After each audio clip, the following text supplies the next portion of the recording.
हमारी कहानी शुरू होती है एक पुलिस स्टेशन से। बारिश हो रही होती है, बहुत ही सुहाना मौसम रहता है, शाम का समय रहता है।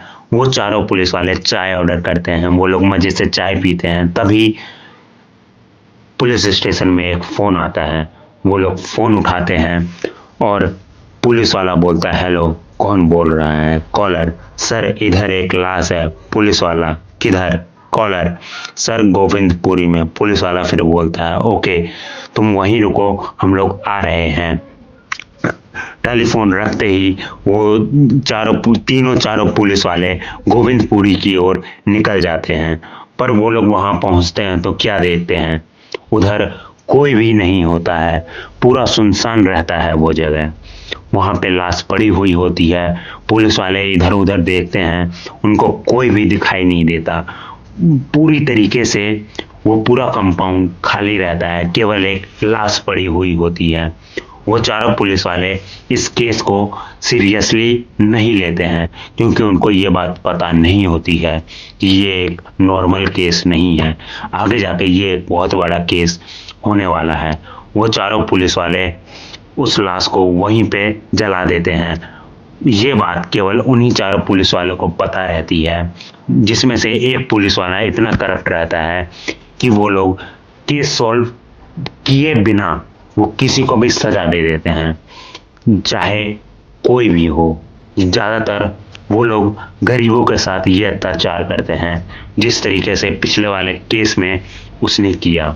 पिछले वाले केस में कुछ ऐसा हुआ था कि एक ट्रक वाला ट्रक चला रहा था, तभी कार में हल्का सा धक्का लग गया। वो कार रहती है उसी पुलिस वाले की। तो फिर वो पुलिस वाला अपना पर्सनल गुस्सा उसके ऊपर निकालता है, पुलिस स्टेशन ले जाता है, वो उसको मारता है, 3-4 दिन जेल में रखता है। उसके बाद वो उसको छोड़ देता है, यहाँ तक कि वो उसके ऊपर एफआईआर भी दर्ज नहीं करता, बिना एफआईआर के ही उसको वो पुलिस वाला जेल में डाल देता है। तो इस बात से आप लोगों को पता चल गया होगा कि आखिर वो कितना करप्ट है। वो लोग वो चीज जला के चले जाते, लाश को जला के चले जाते हैं। वो लोग किसी चीज पे भी ध्यान नहीं देते, उस केस को वो लोग इतना सीरियसली लेते ही नहीं, ये आगे कितना सीरियस होने वाला है वो लोग इस बात को जरा भी नहीं सोचते हैं। फिर उन चारों पुलिस वालों को लगता है कि मैटर तो अब यहीं खत्म हो गया है, ये बात तो किसी को पता है ही नहीं। तो वो लोग वहां से चले जाते हैं। फिर अगले दिन शाम को फिर से बारिश वाला मौसम रहता है, बिल्कुल अंधेरा मौसम रहता है। फिर एक कॉलर का फोन आता है। वो कॉलर बोलता है कि सर इधर एक लाश है। जब वो लोग उधर पहुंचते हैं तो वो लोग क्या देखते हैं कि वो जो लाश रहती है, वो जिस लड़की की लाश रहती है, वो कोई साधारण लड़की नहीं, उस स्टेट के सीएम की बेटी होती है।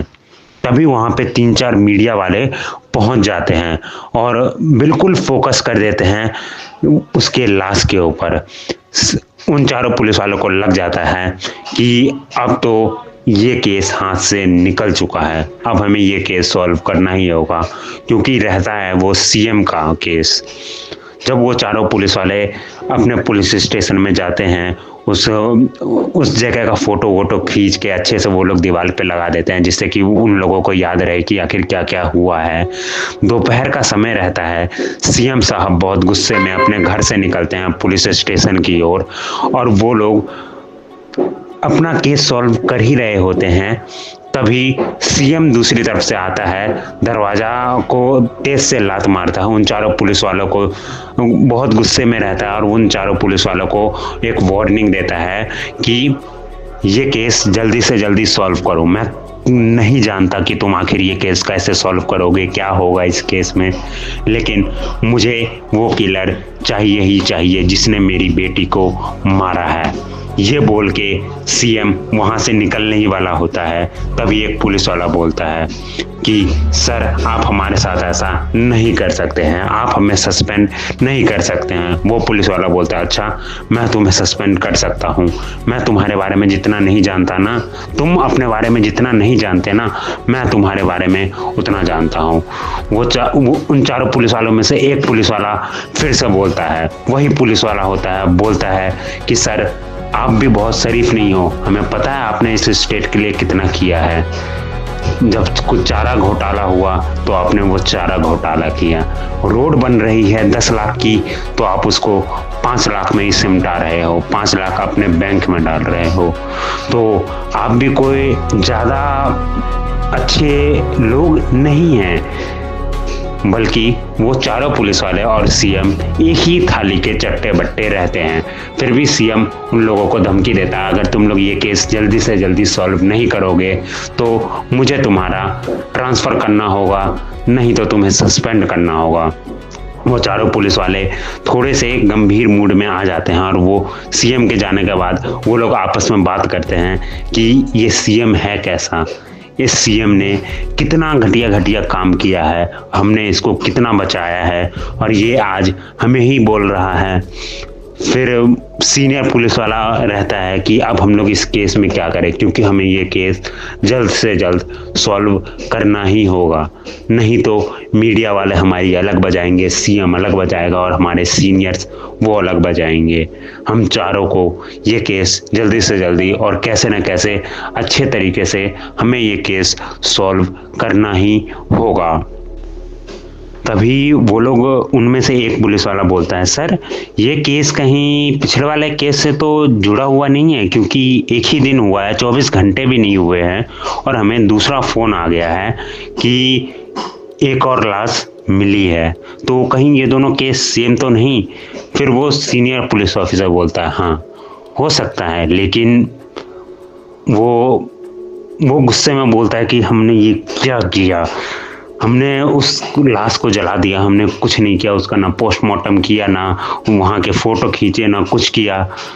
अब क्या होगा यार, कहीं ये दोनों केस सेम निकला तो हम लोग बहुत बुरे फंस जाएंगे, क्योंकि बहुत सारी चीज़ें होती है। उस लाश के बगल में एक वर्ड लिखा रहता है, एक्चुअली वर्ड नहीं नंबर लिखा रहता है 3, और वो लोग सोचते हैं कि अगर ये सभी चीज़ें सेम हुई तो हम क्या करेंगे। तभी एक पुलिस वाला डरते डरते सामने आता है। वो बोलता है कि सर मैंने उस केस की हल्की सी डिटेल थोड़ा सा मैंने पढ़ा है और मैंने उसका फ़ोटो भी खींचा है, मैं छुप छुप के वो केस भी सॉल्व कर रहा था, तभी हमारे सामने ये केस आ गया।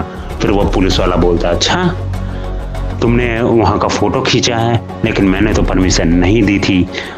फिर वो पुलिस वाला बोलता है कि तीसरा पुलिस वाला बोलता है कि छोड़ना यार, जिसने फ़ोटो खींचा अच्छा ही तो किया, अब हमारे वो काम आएगा।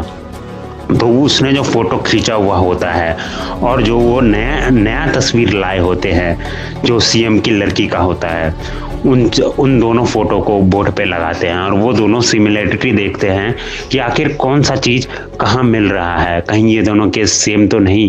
तभी उनको पहले वाले फ़ोटो में एक अंक दिखाई देता है जो कि रहता है 4।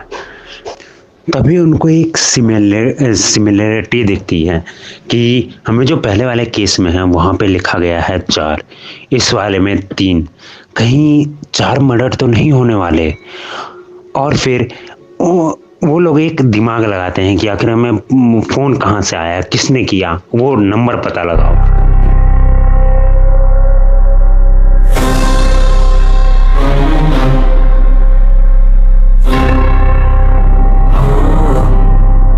शहर की 100 सड़कों पे गहरा सन्नाटा छाया है,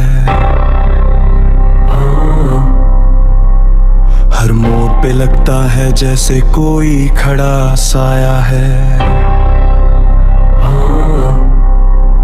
वो दबे पाँव निकलता है अंधेरी रातों में, खून की प्यास छुपी है उसकी मीठी बातों में। एक मासूम चेहरा चुनता है, एक नई तलाश है, सुबह होती है तो मिलती सिर्फ एक लाश है। कई घरों के दिए बुझे, कई माहें रोती हैं, पर उसका दिल की आंखें सुकून से कहाँ सोती हैं। पुलिस वाले उन दोनों नंबर का पता लगाते हैं कि आखिर ये 2 नंबर है किसके। वो लोग कुछ ज़्यादा पता लगा ही नहीं पाते क्योंकि वो नंबर उन्हीं लड़कियों के रहते हैं जिनका लाश रहता है। तब वो लोग सीएम के घर जाते हैं। वो लोग बोलते हैं कि सर ये लड़की है जो मतलब इसी केस से रिलेटेड है। तभी वो सीएम समझ जाता है कि इन चारों ने पक्का कोई ना कोई कांड किया है, इसलिए ये लोग मेरे पास दोबारा आए हैं। सीएम बोलता है तुम ये केस सॉल्व करो। फिर पुलिस वाले बोलते हैं सर ये दोनों केस सेम है, क्या आप इस लड़की को जानते हैं? वो लोग बोलते हैं ये तो इसकी कॉलेज की दोस्त है। तो पुलिस वाले अपने कॉन्टैक्ट से पता लगाते हैं कि सीएम की लड़की के और कितने दोस्त रहते हैं। टोटल उसके 3 दोस्त रहते हैं, जो एक मर गई होती है, वो 2 लोग और रहते हैं। वो चारों पुलिस वाले उसी कॉलेज में जाते हैं उन लोगों के बारे में पता करने की आखिर वो लोग हैं कहाँ, अभी क्या कर रहे हैं। तो उन पुलिस वालों को पता लगता है कि वो दोनों लड़कियां भी उसी स्कूल कॉलेज में प्रोफेसर है। तो उन लोगों को ज़्यादा मुश्किल नहीं होती उन दोनों लड़कियों से मिलने में। जब वो दोनों लड़कियों के पास पुलिस वाले पहुंचते हैं तो वो लोग पूछते हैं कि आखिर क्या तुम दोनों इस लड़की को जानती हो? वो दोनों बोलती है हाँ ये तो हमारी दोस्त है, लेकिन हुआ क्या है सर? पुलिस वाले बोलते हैं कि ये मर चुके हैं। फिर वो दोनों बोलते हैं कि नहीं ऐसा नहीं हो सकता, आखिर इन दोनों को कौन मार सकता है पुलिस ऑफिसर? पुलिस वाला बोलता है वही तो हमें पता लगाना है। हमें ऐसा लगता है कि ये दोनों लड़की मर चुकी है, अब तुम दोनों की भी बारी है, तो तुम दोनों थोड़ा सेफ रहना और सुरक्षित रहना।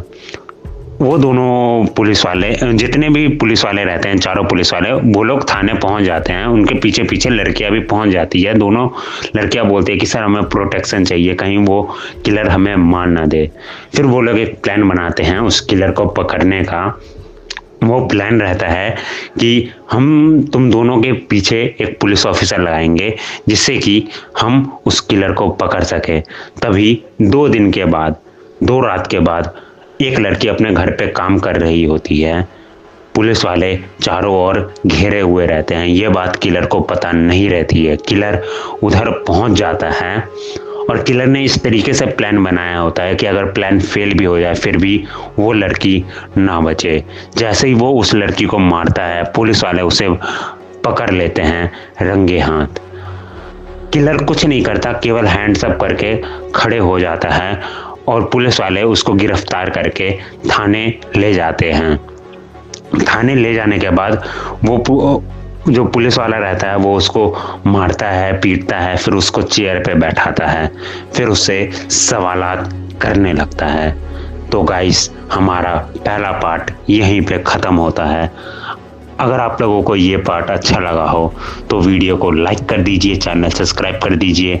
अगला पार्ट जल्द आने वाला है, तो कर लीजिए यार सब्सक्राइब आप लोग अगले पार्ट के लिए।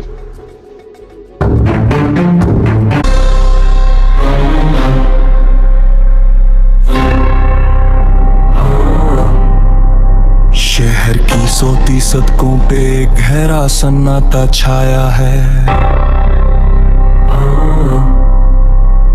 हर मोड़ पे लगता है जैसे कोई खड़ा साया है। वो दबे पाँव निकलता है अंधेरी रातों में, खून की प्यास छुपी है उसकी मीठी बातों में। एक मासूम चेहरा चुनता है, एक नई तलाश है। सुबह होती है तो मिलती सिर्फ एक लाश है। कई घरों के दिए बुझे, कई माहें रोती हैं, पर उसका दिल की आंखें सुकून से कहाँ सोती हैं। पुलिस की गाड़ियां दौड़ती हैं हर गली हर मोड़ पर वो निकल जाता है कानून का हर नाका तोड़ कर। फिल्स पे फल्स बनती है, सबूतों का अकाल है। हर अफसर की आंखों में बस एक ही सवाल है, वो दरिंदा है या भूत है कोई जान ना पाया। उसने हर बार मौत को एक नया रूप दिखाया। लड़कियां डर के मारे अब घर से नहीं निकलती, शहर की फिजाओं में अब सिर्फ मौत है।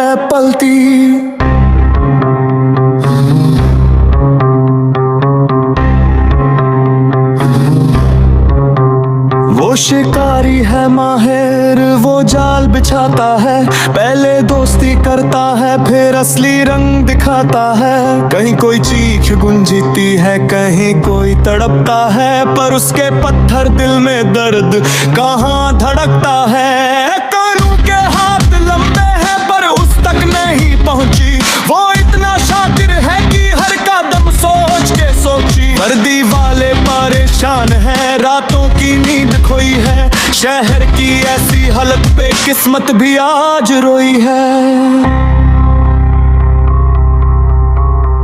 खबरों में सिरदर है, लोगों में एक दहशत है, उसकी हर एक चाल में छुपी एक बड़ी नफरत है।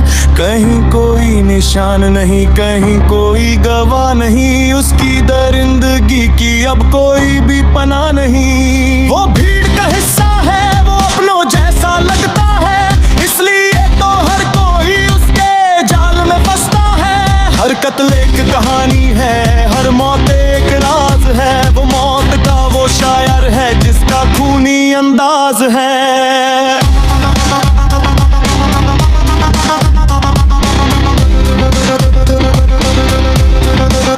पुलिस के चेक पॉइंट्स और ये सारी नाकाबंदी, उसके आगे सब बेअसर जैसे हो कोई अंधी गली। वो हंसते हुए निकलता है सबकी नजरों के सामने से, जैसे खेल रहा हो कोई खेल बड़े ही इत्मीनान से।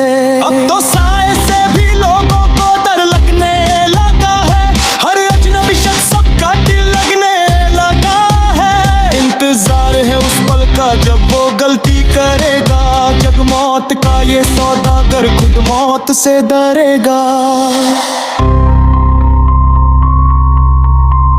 अंधेरा गहरा हो रहा है, वक्त बीतता जा रहा है, वो फिर से किसी मासूम को निशाना बना रहा है। सिरे की आवाज दूर कहीं सुनाई देती है, बल्क भलकी परछाई बस दिखाई देती है। कई सवाल छोड़े हैं उसने हर एक जुर्म के बाद, शहर को याद रहेंगे उसके ये खूनी फसाद। अब ना कोई उम्मीद बची, ना कोई रास्ता दिखता है, कानून भी अब उसके आगे घुटने टेकता दिखता है। वो आएगा फिर से जब रात गहरेगी, किसी और की किस्मत में मौत लिख जाएगी। खामोशी बोलती है क्या तुम सुन रहे हो, वो तुम्हारे आस पास है क्या तुम चुन रहे हो। जब तक वो पकड़ा ना जाए ये सिलसिला चलेगा, गुनाह का सूरज हर रोज नई मौत लेकर ढलेगा। अंधेरा, सन्नाटा और सिर्फ मौत की आहट। शहर मंग रहा है उसका दिल से राह है, पर वो तो आजाद है इस भीड़ की आग में। जल रहा है शहर उसकी नफरत की आग में।